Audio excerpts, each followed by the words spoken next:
Good morning to everyone. आज देखिए हम लोग करने वाले हैं बिहार बोर्ड का जो सैंपल पेपर आया है उसका जो भी ऑब्जेक्टिव क्वेश्चन है इकोनॉमिक्स का, उस पर हम लोग डिस्कशन करने वाले हैं। और जो एमसीक्यू क्वेश्चन है सिर्फ और सिर्फ उसी पे डिस्कस करने वाले हैं। तो कुछ एमसीक्यू क्वेश्चन है इसको हम लोग फोकस कर रहे हैं और आप लोग एक्टिव होकर के देखेंगे। तो देखेंगे फर्स्ट क्वेश्चन में आपको आएंगे। देखिए यहाँ से कहता है अर्थशास्त्र का जनक किसे कहा जाता है, तो इसका आंसर होगा सी एडम स्मिथ। कहता है व्यष्टि अर्थशास्त्र के अंतर्गत निम्न में से किसका अध्ययन किया जाता है, तो व्यक्तिगत इकाई, इसका आंसर ए होंगे।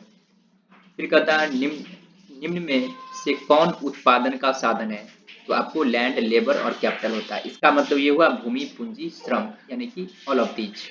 ठीक है।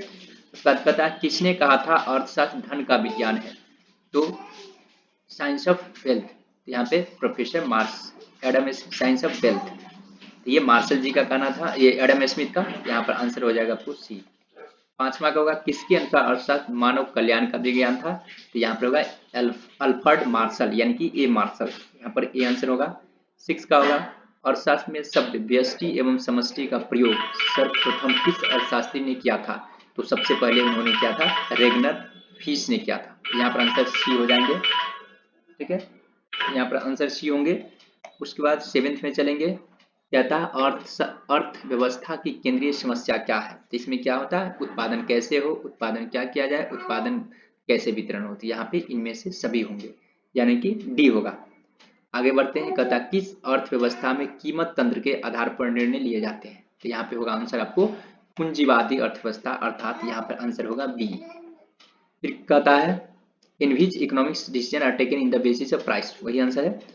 वक्र जो आर्थिक समस्या को दर्शाता है, curve which show an economic problem is, इसको क्या बोला जाता है, तो प्रोडक्शन पॉसिबिलिटी कर्व, अर्थात उत्पादन संभावना वक्र। 10वां का आंसर होगा अवसर लागत का वैकल्पिक नाम क्या है, ठीक ना, इकोनॉमिक कॉस्ट होता है आर्थिक लागत। 11 का आंसर गोसेन का प्रथम नियम निम्न में किस क्या है, तो सम सीमांत उपयोगिता नियम, यानी कि सी आंसर होगा।